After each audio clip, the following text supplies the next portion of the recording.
இயேசு கிறிஸ்துவில் பிரியமான சகோதர சகோதரிகளே, இந்த சனிக்கிழமை அதிகாலை வேளையில் அன்னையினுடைய திருத்தலத்தை நாம் ஒவ்வொருவரும் நாடி வந்திருக்கிறோம். எனவே உங்களை மீண்டும் அன்போடு வரவேற்கிற இந்த வேளையில் ஆழ்மனதிலே எந்த வேண்டுதல் மன்றாட்டோடு இந்த அன்னையை நாடி வந்திருக்கிறீர்களோ எல்லாம் நிறைவாக அவருடைய பரிந்துரையால் கிடைக்கப்பட வேண்டும் என்று உங்களை வாழ்த்துகிறேன், உங்களுக்காக ஜெபிக்கிறேன்.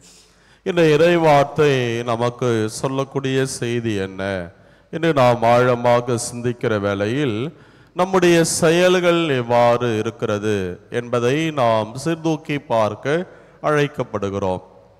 ஒரு மனிதன் நல்லவன் கெட்டவன் என்று தீர்மானிப்பது எது?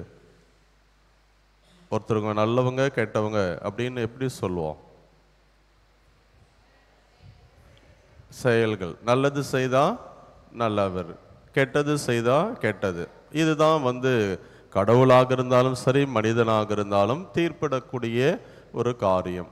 ஒரு சமுதாயத்திலே இவர் நல்லவர் என்று அடையாளப்படுத்த அவருடைய செயலின் அடிப்படையில் இது ஒரு சாதாரண விஷயம். இரண்டாவது, நல்லவர் கெட்டவர், நல்லது செய்தால் நல்லது, கெட்டது செய்யவில்லை என்றாலும் நல்ல. இன்னொன்று படி கெட்டதையும் எதிர்த்து கெட்டவர்களையும் சீர்தூக்கி பார்த்து அவர்களை சரி செய்கிறவர் மிக மிக நல்லவராக இருக்கிறார் என்பதுதான் நாம் அனைவரும் உணர்ந்து கொள்ளக்கூடிய மிகப்பெரிய ஒரு உண்மையாக இருக்கிறது. எனவே இன்றைய இறை வார்த்தை பகுதி, குறிப்பாக சீராக்கினுடைய ஞான நூலிலிருந்து இறைவாக்கினர் எலியாவை பற்றி நாம் வாசி கேட்டோம். அவர் எப்படிப்பட்டவராக இந்த உலகத்தில் இருந்தார் என்பதையெல்லாம் இன்றைய முதல் வாசகம் நமக்கு தெளிவுபடுத்துகிறது. எனவே அவர் இந்த சமுதாயத்திலே நல்லது மட்டும் செய்யவில்லை, தீமையை சுட்டெரித்து தீமையானவர்களுக்கு எதிராக அவர் போராடி கடவுள் முன் நீதியையும் நியாயத்தையும் நிலைநிறுத்த முயற்சி எடுத்ததனால்தான் இறைவாக்கினர் எலியா இன்னும் போற்றப்படுகிறார், மேன்மையானவராக கருதப்படுகிறார்.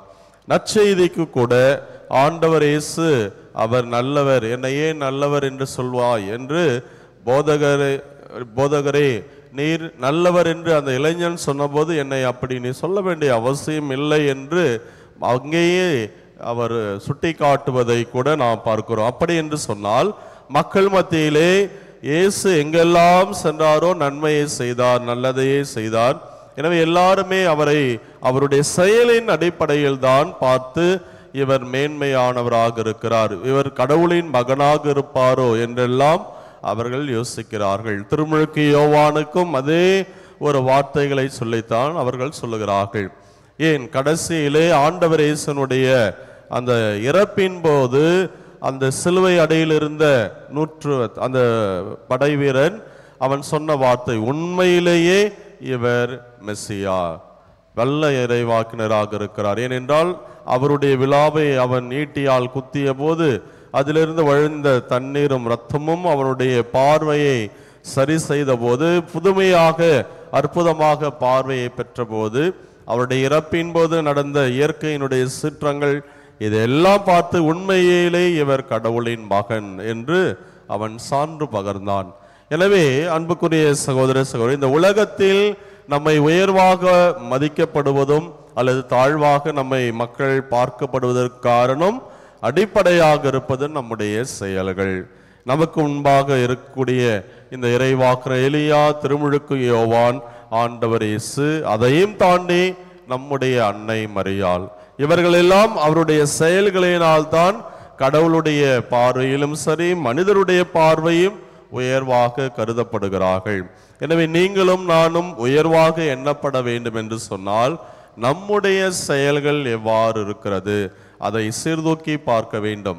அடுத்தவர் நமக்கு கொடுக்க வேண்டிய விமர்சனத்திற்காக நாம் வாழ வேண்டிய அவசியம் கிடையாது. ஆண்டவனுக்கும் அயலானுக்கும் நாம் உண்மையுள்ளவர்களாக வாழ்கிற பொழுது சமுதாயத்திலே நம்முடைய செயல்கள் நம்மை தூக்கி நிற்க வைக்கும் என்பது மாற்று கருத்தே கிடையாது. இன்றைக்கு இந்த திருவருகை காலத்தினுடைய 2வது வாரத்தில் தயாரிப்பின் நாட்களில் நாம் இருக்கிறோம். என்னுடைய செயல் இறைவன் பார்வையிலும் என்னோடு வாழக்கூடிய அயலான் பார்வையில் எப்படிப்பட்டதாக இருக்கிறது? நல்லவன் என்று சொல்லக்கூடிய அளவில் நான் வாழ்கிறேனா அல்லது இவன் மோசமானவன் என்று சொல்லக்கூடிய வகையில் நான் வாழ்கிறேனா, பார்வையில் நான் எப்படி பட்டவனாக இருக்கிறேன் என்பதை நாம் உணர்ந்து பார்க்க வேண்டும். அதற்கேற்ற விதத்தில் அன்னை மரியாளின் அன்பு பிள்ளைகளாக நம்முடைய செயல்பாடுகள் எப்படிப்பட்டவையாக இருக்கிறது என்பதை சீர்தூக்கி பார்த்து அதை சரி செய்யக்கூடிய காலத்தில் இருக்கக்கூடிய நாம் அதை சரி செய்து ஆண்டவருக்கு மாட்சியை கொடுக்கக்கூடிய பிள்ளைகளாக, அன்னை மரியாளினுடைய அன்பு பிள்ளைகள் என்று போற்றப்படக்கூடியவர்களாக வாழ தொடர்ந்து முயற்சி எடுப்போம். அதற்கு தேவையான வரத்திற்காக ஜெபிப்போம். இறைவனே நம்மை நிறைவாக ஆசீர்வதிப்பாராக. ஆமீன்.